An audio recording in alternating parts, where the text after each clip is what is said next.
नमस्कार दोस्तों, स्वागत है आप सबका मेरे चैनल ऑल हिंदी क्लासेस में। मैं हूं प्रीति और आज का हमारा प्रकरण है आचार्य रामचंद्र शुक्ल द्वारा लिखित मित्रता निबंध। इस निबंध में अत्यधिक महत्वपूर्ण बातें बताई गई हैं मित्रता के बारे में। कुछ ऐसे तथ्य निकल के आते हैं जैसे कि अच्छे मित्र का चुनाव, अच्छे मित्र के गुण, मित्र किस रूप में होना चाहिए, पथ प्रदर्शक के रूप में, मित्र के कर्तव्य क्या होने चाहिए, संगति कौन सी करनी चाहिए कौन सी नहीं करनी चाहिए, इन सब बातों के बारे में बताया गया है। तो चलिए शुरू करते हैं मित्रता पाठ। जब कोई युवा पुरुष अपने घर से बाहर निकलकर बाहरी संसार में अपनी स्थिति जमाता है तब पहली कठिनता उसे मित्र चुनने में आती है। यदि उसकी स्थिति बिल्कुल एकांत और निराली नहीं रहती तो उसकी जान पहचान के लोग धड़ाधड़ बढ़ते चले जाते हैं और थोड़े ही दिनों में कुछ लोगों से उसका हेलमेल हो जाता है। यही हेलमेल बढ़ते बढ़ते मित्रता के रूप में परिणत हो जाता है। यहाँ लेखक ये कहना चाहता है कि जब कोई व्यक्ति अपने घर परिवार से निकलकर किसी दूसरी जगह, अनजान जगह पर जाता है तो वहाँ पर उसे समायोजन करना पड़ता है और समायोजन में करने में उसे सबसे पहली आवश्यकता जो होती है वो होती है मित्र चुनने की। क्योंकि आप अनजान शहर में किसी से तो बात करोगे ना, तो बात करने के लिए कोई ना कोई मित्र चाहिए और मित्र बनाना आसान नहीं होता है। अब ऐसे ही किसी को मित्र नहीं बना लोगे, उसके बारे में जानना परखना ज़रूरी होता है।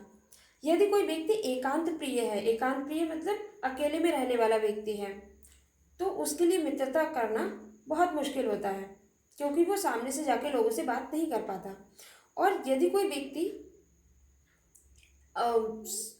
सामाजिक है, अर्थात लोगों से बात करना पसंद करता है और रुचि रखता है लोगों में, तो उसके मित्र उसकी जो जान पहचान है वो एकदम तेज़ी से होती चली जाती है और उसकी जान पहचान एक दिन मित्रता का रूप ले लेती है।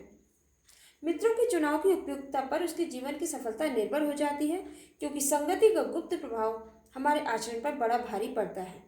हम लोग ऐसे समय में समाज में प्रवेश करके अपना कार्य आरंभ करते हैं जब हमारा चित्त कोमल और हर तरह का संस्कार ग्रहण करने योग्य रहता है। यहाँ लेखक यह कहना चाहता है कि जो मित्रों का चुनाव है वो उसका जो काफ़ी असर हमारी सफलता पर पड़ता है। अगर वो अच्छा है तो हमारी सफलता आसान हो जाती है। मान लीजिए जैसे कोई आपका कोई मित्र है, आपकी उससे बहुत अच्छी मित्रता है, वो हिंदी विषय में बहुत बुद्धिमान है और आपको कुछ परेशानियां आ रही हैं, आपको कुछ टॉपिक समझ में नहीं आ रहे हैं, तो वहाँ पर आप उससे पूछ सकते हैं। उससे क्या होगा, आपको वो टॉपिक समझ में आ जाएंगे और परीक्षा में आप उसे अच्छे से कर पाएंगे। तो अच्छे मित्रों का चुनाव हमारे लिए बहुत आवश्यक हो जाता है।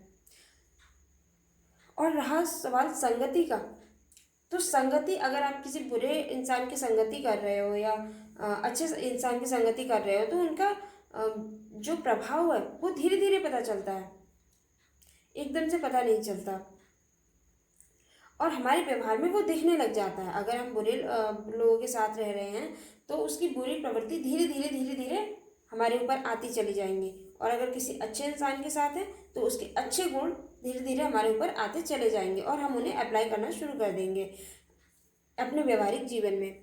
हम लोग ऐसे समय में समाज में प्रवेश करके अपना कार्य आरंभ करते हैं। ये एक ऐसा समय होता है जब आप पढ़ाई करने के बाद कार्यस्थल पर जाते हो या कोई काम कर रहे होते हो, तो उस समय आप पूरी तरह से तैयार नहीं होते, आपको कुछ पता ही नहीं है समाज के बारे में क्योंकि आप युवा हो, आपने उनका अनुभव नहीं किया, तो आपका जो दिमाग है वो कच्ची मिट्टी की तरह है। हम लोग कच्ची मिट्टी की मूर्ति के समान रहते हैं जिसे जो जिस रूप का चाहे उस रूप का करे, चाहे राक्षस बनावे चाहे देवता। अर्थात जो कच्ची मिट्टी होती है उससे हम किसी भी सांचे में ढाल सकते हैं। सांचे से मतलब है हम जो आकृति देंगे वो उस आकृति में पक्का तैयार हो जाएगी, लेकिन पकी मिट्टी से ऐसा नहीं हो सकता। ठीक वैसे ही जो हमारा दिमाग है वो कच्ची मिट्टी की तरह इस उम्र में होता है, तो उसे हम जो भी व्यवहार मतलब जो भी कहना चाहिए जगह देंगे, अच्छी जगह देंगे तो वो अच्छा बन जाएगा, और हम्म, बेकार वाला माहौल देंगे तो वो उसकी जो बुद्धि है वो वैसी ही हो जाएगी। अर्थात जिसे हम दैवीय माहौल में रखेंगे वो सज्जन पुरुष बन जाएगा, और जिसे हम गलत प्रवृत्तियों में रखेंगे वो राक्षस प्रवृत्ति का बन जाएगा। ऐसे लोगों का साथ करना हमारे लिए बुरा है जो हमसे अधिक दृढ़ संकल्प के हैं, क्योंकि हमें उनकी हर एक बात बिना विरोध के मान लेनी पड़ती है। अर्थात लेखक यहाँ पर ये कहना चाहता है कि जो व्यक्ति अपने दृढ़ संकल्प के, अपने पक्के इरादों के हैं, वो किसी और की नहीं सुनते। उनकी हर बात हमें मान लेनी पड़ती है, क्योंकि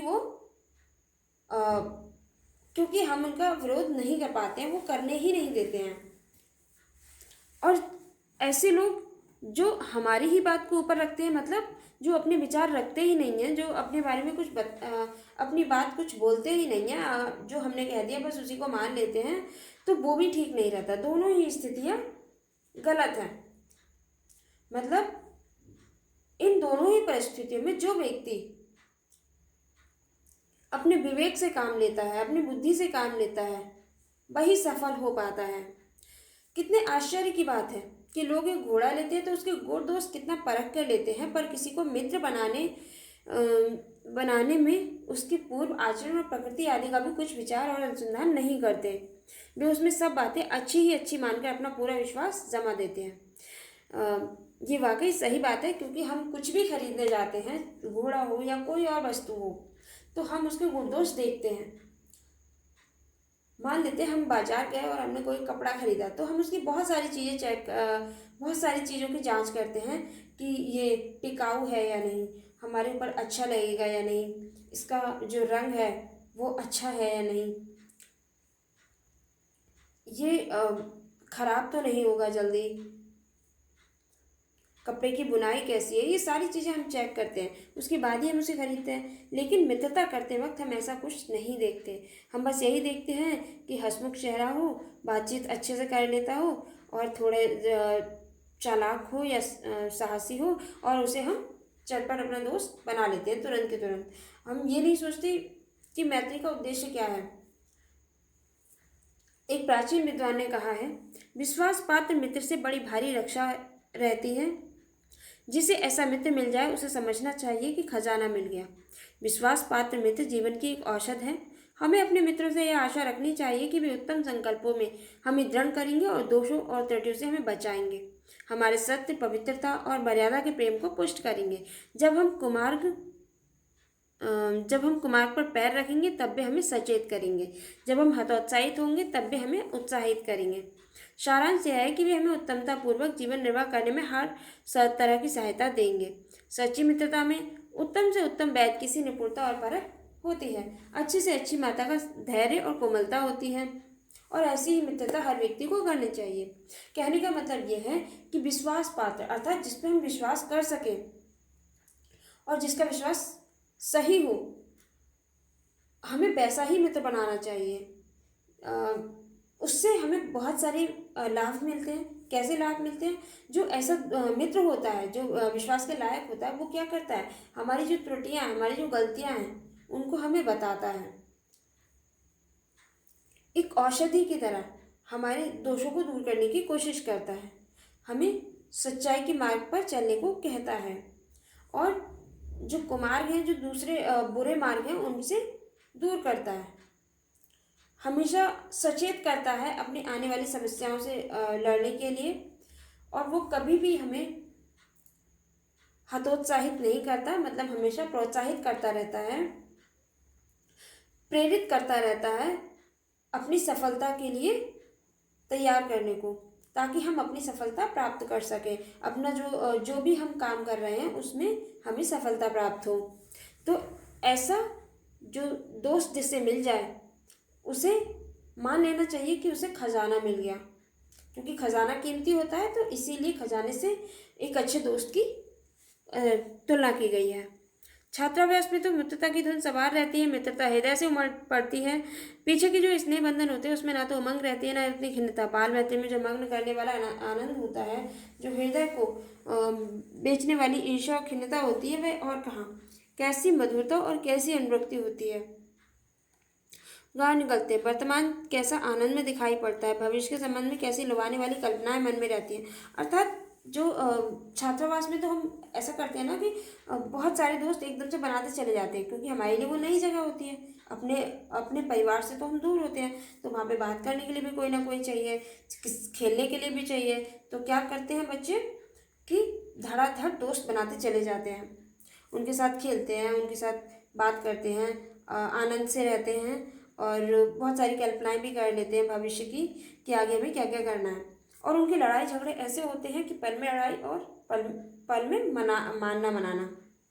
अर्थात भी एक दूसरे से लड़ते भी हैं तो तुरंत ही मान जाते हैं एक दूसरे की बातें।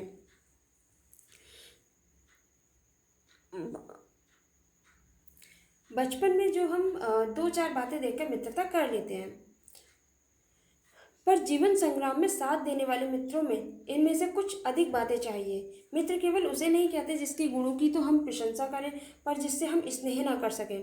अर्थात हम उनकी कि ये बहुत अच्छा है, बुद्धिमान है, लोगों की मदद करता है, हम उसकी प्रशंसा तो बहुत कर रहे हैं, पर हम उसे अंदर ही अंदर प्रेम नहीं दे पा रहे, बल्कि उससे नफरत कर रहे हैं। तो ऐसी मित्रता नहीं सही नहीं रहती है जीवन के लिए। मित्र सच्चे पथ प्रदर्शक के समान होना चाहिए, अर्थात मार्गदर्शक होना चाहिए। मार्गदर्शक से मतलब है हमें सही रास्ता दिखाने वाला हो, जिस पर हम पूरा विश्वास कर सकें। भाई के समान होना चाहिए, जिससे हम अपना प्रीति पात्र बना सकें। हमारे और हमारे मित्र के बीच सच्ची सहानुभूति होनी चाहिए, ऐसी सहानुभूति जिससे एक के हानि लाभ को दूसरा हानि लाभ समझे। अर्थात मित्र ऐसा होना चाहिए जिस पे हम विश्वास कर सकें, विश्वसनीय हो। भाई के समान, हम भाई बहनों के साथ एकदम भाई बहनों की तरह हम उसे प्रेम कर सकें। इतनी सहानुभूति होनी चाहिए मित्रता में कि एक की हार जीत दूसरे की हार जीत बन जाए, एक का हानि लाभ दूसरे का हानि लाभ हो, उससे दूसरे को फर्क पड़े। दो मित्र एक ही प्रकार का कार्य करते हों या एक ही रुचि के हों, ये तो ये आवश्यक नहीं है, बिल्कुल भी नहीं। क्यों? क्योंकि अलग अलग प्रवृत्ति के लोगों में भी मित्रता बहुत अच्छे से निभाई जा सकती है। जैसे कि हमारे रामचरितमानस में श्री राम बहुत ही धीर और शांत प्रकृति के थे और लक्ष्मण उग्र और क्रोधित स्वभाव के, लेकिन दोनों ही भाइयों के बीच में अत्यधिक प्रेम था।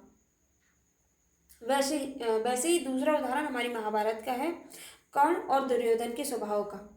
कर्ण उच्च आकांक्षा वाला था और दुर्योधन लोभी, लेकिन फिर भी उन दोनों की मित्रता बहुत गाढ़ी रही और आज भी लोग उनकी मित्रता की प्रशंसा करते हैं।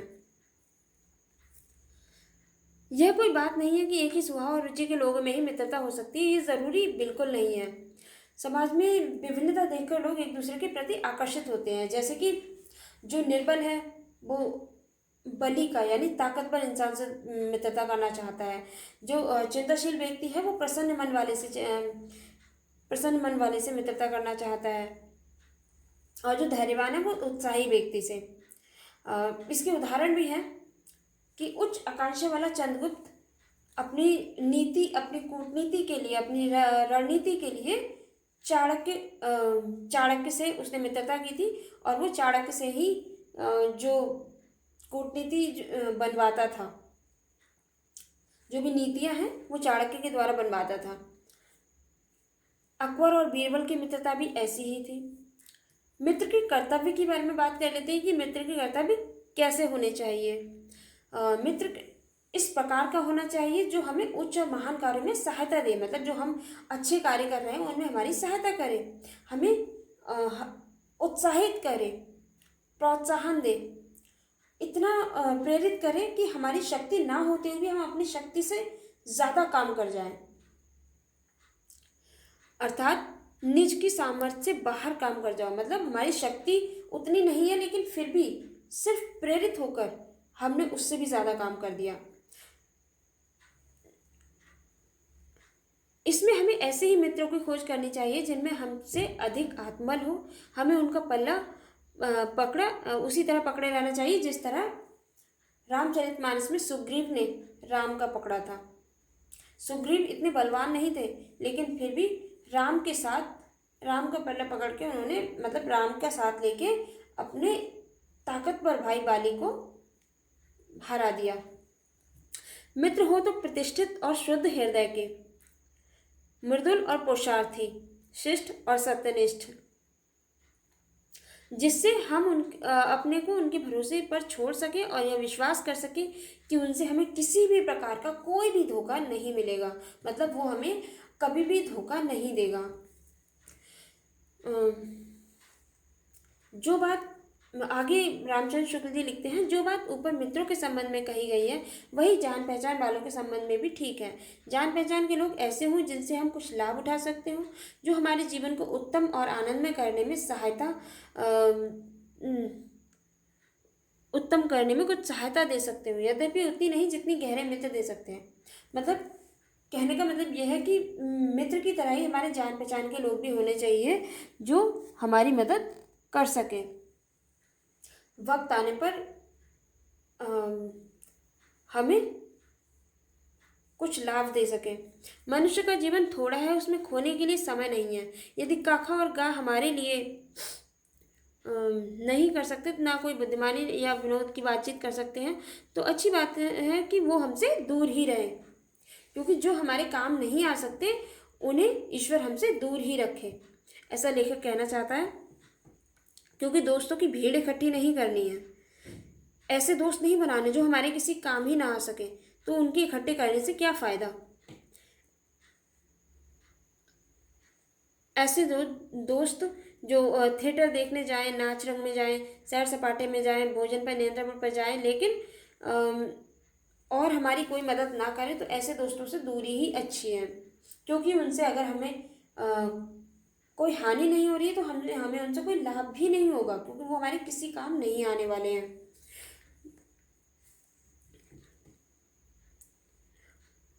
उन लोगों के लिए ना तो संसार में सुंदर और मनोहर उक्ति वाले कवि हुए और ना संसार में सुंदर आचरण करने वाले महात्मा। वो किसी को भी नहीं मानते और ना ही वो कोई बात मानते हैं, ना ही वो कोई पुस्तकों का अध्ययन करते हैं और ना ही किसी ग्रंथ को मानते हैं। उनके लिए फूल पत्तियों में कोई सौंदर्य नहीं, झरनों के कलकल में मधुर संगीत नहीं, अनंत सागर तरंगों पर गंभीर रहस्यों का आभास नहीं, उनके भाग्य में सच्चे प्रयत्न और पुरुषार्थ का आनंद नहीं। उन्हें इन सब चीज़ों से कोई लेना देना है ही नहीं। वो तो बस अपनी इंद्रिय विषयों में लिप्त रहते हैं, अर्थात अपने मन के अधीन जो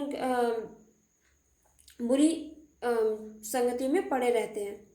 उनके हृदय में नीचता होती है और कुत्सित विचारों से भरे रहते हैं, मतलब जो गंदे विचार हैं उनसे भरे रहते हैं।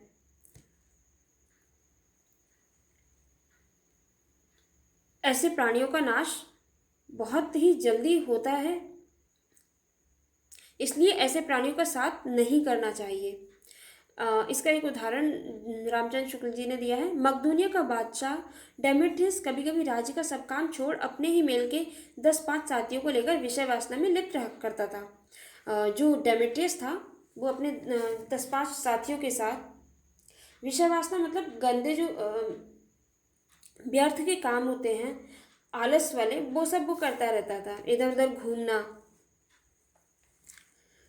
एक बार बीमारी का बहाना करके इसी प्रकार वह अपने दिन काट रहा था। वह उसने सोच लिया था कि मैं तो बीमार हूँ और इससे राजकाज के जो काम है उन सब से मैं दूर हो जाऊंगा।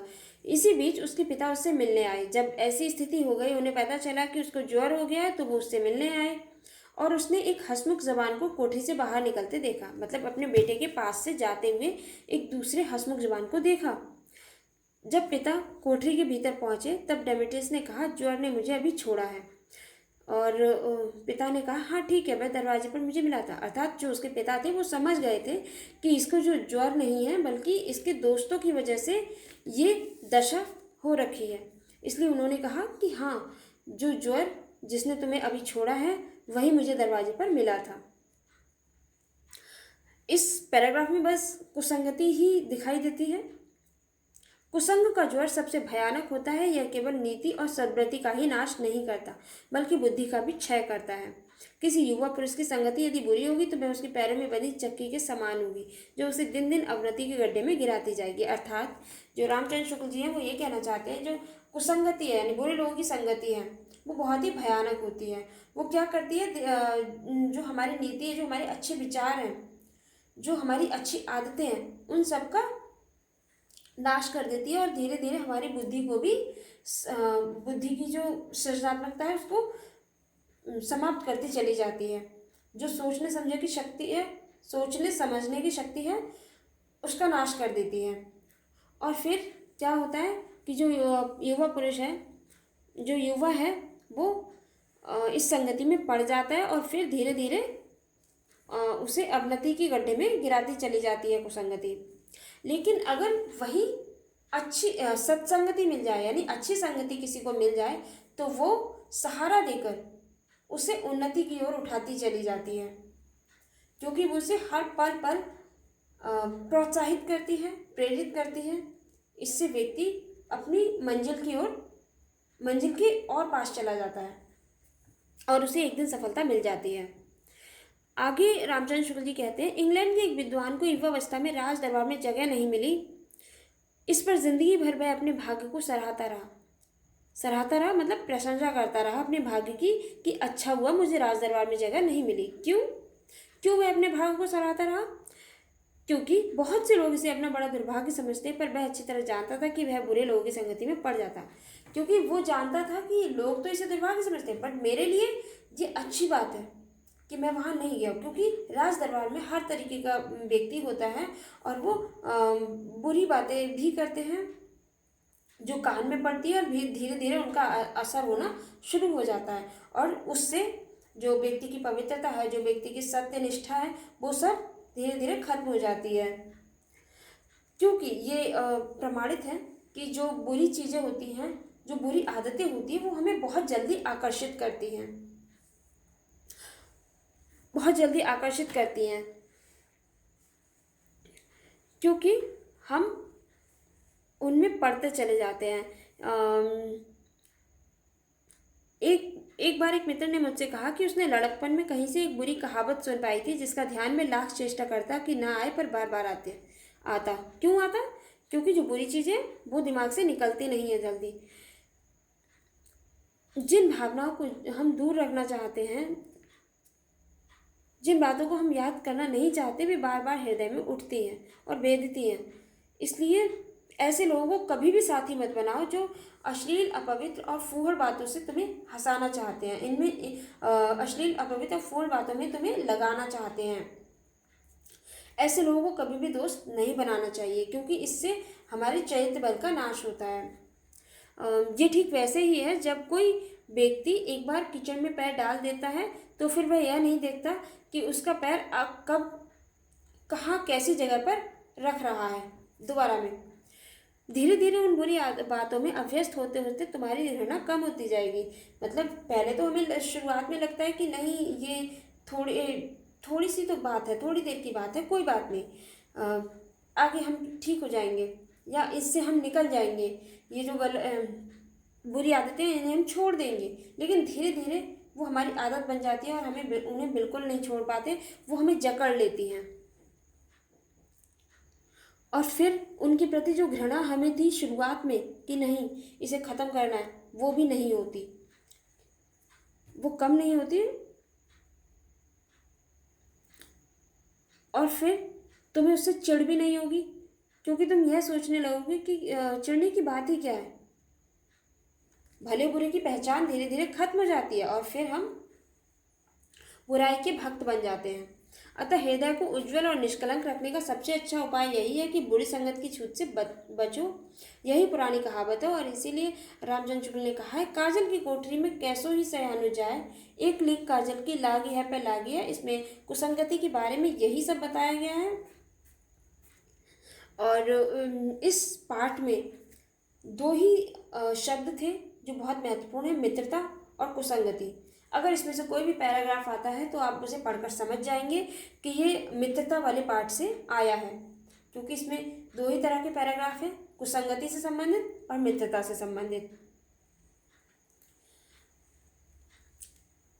आज के लिए बस इतना ही। मैं आशा करती हूँ कि आपको ये पाठ समझ में आ गया होगा और आप इससे संबंधित कोई भी व्याख्या आसानी से कर पाएंगे। धन्यवाद।